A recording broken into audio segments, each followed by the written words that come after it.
अस्सलामुअलैकुम वरहमतुल्लाहि वबरकातुहू। आप सबको हमारे इस यूट्यूब चैनल पे खुश आमदीद है। तो आज हम डिस्कस करेंगे 5th TS EVS को। तो इसके अंदर देखिए यहाँ पे पूरे कितने लेसन हैं, 16 लेसन है। तो हम एक एक करके देखेंगे। तो यहाँ पे देखिए फर्स्ट लेसन कौन सा है, जानवर हमारी ज़िंदगी का ज़रिया। तो यहाँ पे आप देख सकते हैं ये पूरे सिंपल से हैं। तो हम जो भी इम्पोर्टेंट चीज़ें हैं उसे पे ज़्यादातर ध्यान देंगे। तो यहाँ पे देख सकते हैं कि आप चंद लोग ऊँटों को राजस्थान से हमारी रियासत में लाते हैं। मतलब राजस्थान के अंदर ऊँट पाया जाता है, क्योंकि वहाँ पे रेत है यानी कि रेतीली ज़मीन है। तो ऊँट वहाँ पे ज़्यादातर क्या करते हैं, हम नकल के लिए इस्तेमाल करते रहते। तो यहाँ पे देखिए किसान के दोस्त के बारे में यहाँ पे डिस्कस किया जा रहा। तो यहाँ फर्स्ट ऑफ ऑल है मैं केचवा हूँ बोल के, यहाँ पे केचवे के बारे में है। तो इसमें एक एक चीज़ को हम लोग पढ़ेंगे, क्यों बोले तो इसमें पूछने के चांसेस रहते हैं कि किस तरह से क्वेश्चन घुमा फिरा के पूछ सकता बोल के। मैं मिट्टी के साथ साथ पौधों के नाकारा मादों को बतौर ग़िज़ा इस्तेमाल करता हूँ। मेरे अखराजी मादे ज़मीन को ज़रख़ीज़ बनाते हैं। मेरी वजह से ज़मीन ढीली होती है और पौधों की जड़ों को ज़्यादा मक़दार में हवा हासिल होती है, जिससे पौधों की बेहतर नशोनुमा होती है और पैदावार में भी इजाफ़ा होता है। लेकिन तरमकश अद्वियात के ज़्यादा इस्तेमाल से हम फौत हो रहे हैं।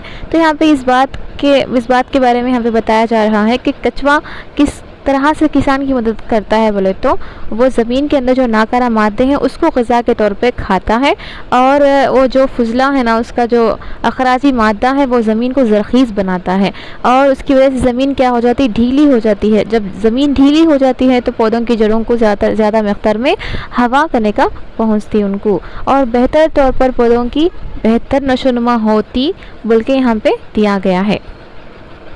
तो सेकेंड वन है मैं मकड़ी हूँ।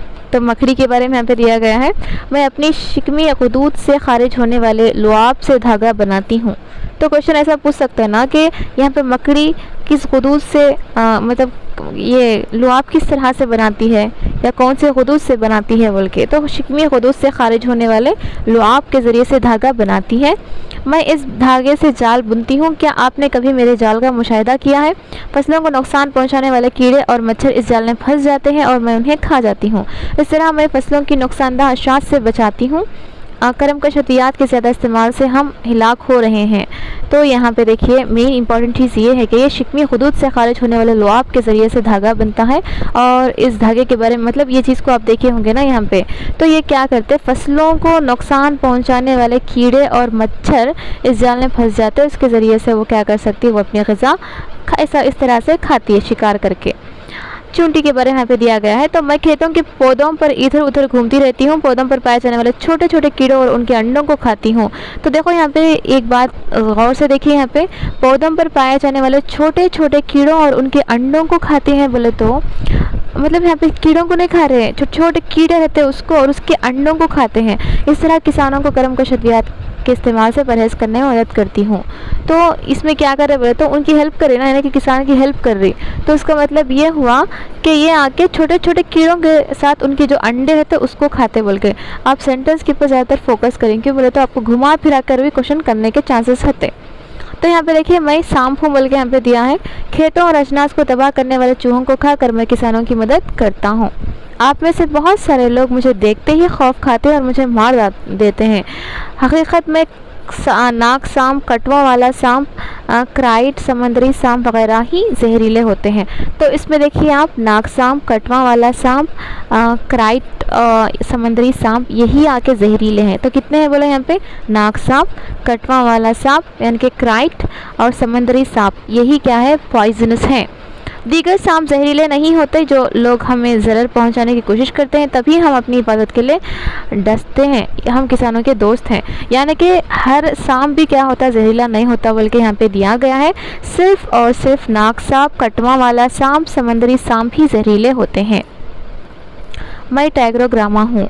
तो यहाँ पे टाइग्रोग्रामा के बारे में दिया गया है। तो कौमी इदारे बराए तहक़ीक़ ज़रई तहक़ीक़ यानी कि ICAR institution of crops and agriculture research के साइंसदानों ने तजुर्बागाह में मेरी तख्लीक़ की है। मेरा अरसा हयात सिर्फ 1 हफ़्ता होता है। इम्पॉर्टेंट है, 1 हफ़्ता, सिर्फ 1 हफ़्ते की मेहमान है। अब मैं फसलों पर मौजूदा नुकसानदा हशरात के अंडों को तबाह करता हूँ। याद रखिए यहाँ पे अंडों को, हर्षात को नहीं खाते, ये अंडों को तबाह करते हैं, यहाँ पे खाते भी ना उसको तबाह करते बोल के बोल रहा है यहाँ पे। टाइग्रोग्रामा का मतलब टाइग्रोग्रामा के बारे में यहाँ पे क्या हो रहा है बोले तो ये आके कैसा तख्लीक हुआ बोले तो institution of crops and agriculture के रिसर्च के साइंटिस्ट के ज़रिए से तजुर्बा गाह में उसकी तख्लीक हुई है और ये 1 हफ्ते तक ही रह सकता है इसका अर्से हयात और ये नुकसानदा हर्षात के अंडों को तबाह करता है, याद रखिए बात। तो जानवरों से होने वाले फ़वाइद आप बखूबी जानते हैं कि जानवरों से हम लोग को क्या क्या चीज़ें हैं कि दूध, अंडे, गोश्त वगैरह हासिल होते हैं। और उसके साथ साथ जो यहाँ पे पंखे हैं, देखो मोर के परों से पंखा भी तैयार किए हैं। तो यहाँ पे देखिए बैलों के सिंगों से गुंडियाँ तैयार करने के तकरीबन 30 कारखाने यानी कि 30 फैक्ट्रीज करने का मौजूद हैं जो बैलों के सिंग से गुंडियाँ तैयार करते हैं, बैलों के सिंग से गुंडियाँ तैयार करते हैं। यहाँ की तैयार करदा गुंडियाँ बैरूनी ममालिक को भी बरामद होते गए। तो यहाँ पे ये चीज़ दिया गया है। और उसके बाद देखिए यहाँ पे देखिए आप इसके बारे में यहाँ पे थोड़ा बहुत जानवरों से सलाह मतलब यहाँ पे रहम करना चाहिए, उनको ज़ख्मी नहीं करना, मोहब्बत और शफ़क़त से पेश आना, ऐसा बोल के यहाँ पे कुछ दिया गया है। और उसके बाद यहाँ पे एक इम्पॉर्टेंट चीज़ देखिए यहाँ पे, क्या आप जानते हैं क़ानून बराए तहफ़्फ़ुज़ जंगली जानवर 1971 ज़मीमा-1 के तहत शेर दीगर जंगली जानवरों का शिकार करना और उन्हें फ़रोख्त करना एक संगीन जुर्म है। तो यहाँ पे 1971 ज़मीमा 1 के तहत क्या है, यहाँ पे जानवरों का शिकार करना और उन्हें फ़रोख्त करना क्या है, एक जुर्म माना जाता है। ओके, तो ऐसा करने वालों के लिए 3 ta 7 साल क़ैद की सज़ा और 1 लाख रुपए जरिमाना होता। कितने साल है? 3 ta 7 साल और 1 लाख रुपए जरिमाना आयद किया जाता है। और यहाँ पे देखो जानवरों की घटती हुई आबादी। तो हम लोग ज़्यादातर क्या कर रहे हैं बोले तो हम हमारे ज़रूरियात के लिए हम जानवरों को भी नुकसान पहुँचा रहे। तो यहाँ पे देखो मादूम हो जा रहे हैं यानी कि ख़त्म हो जा रहे हल्का हल्के से। यहाँ पे देखो हर 20 मिनट में एक जानवर की नौह मादूम होती जा रही है। 20 मिनट मतलब हर 20 मिनट के अंदर एक जानवर गायब होता जा रहा है यानी कि मादूम होता जा रहा है। ज़िला करनूल में पाए जाने वाले ग्रेट इंडियन बस्टर्ड नामी परिंदे कलवी कोड़ी पुंगनूर नस्ल की गायें की तादाद में रोज़ बरोज़ कमी होती जा रही है। तो यहाँ कहने का मतलब ये है कि करनूल के अंदर जो पाया जाने वाला ग्रेट इंडियन बस्टर्ड कलवी कोड़ी पुंगनूर की नस्ल की गायें ये क्या है बोले तो बहुत अलग यानी कि एक अलग किस्म के रहते हैं, यानी कि यूनिक थिंग रहते हैं। ऐसी चीज़ें आके मादूम होती जा रही हैं या ऐसे जानदार मादूम होते जा रहे हैं बोल के यहाँ पे दिया गया है। क्या आप इस बात का पता बता सकते हैं? क्या आप इसका पता बता सकते हैं बोल के यहाँ पे दिया गया है। ये गिद्ध है बोल के बोल रहा हूँ, इसका कद 2 फीट ऊंचा होता है।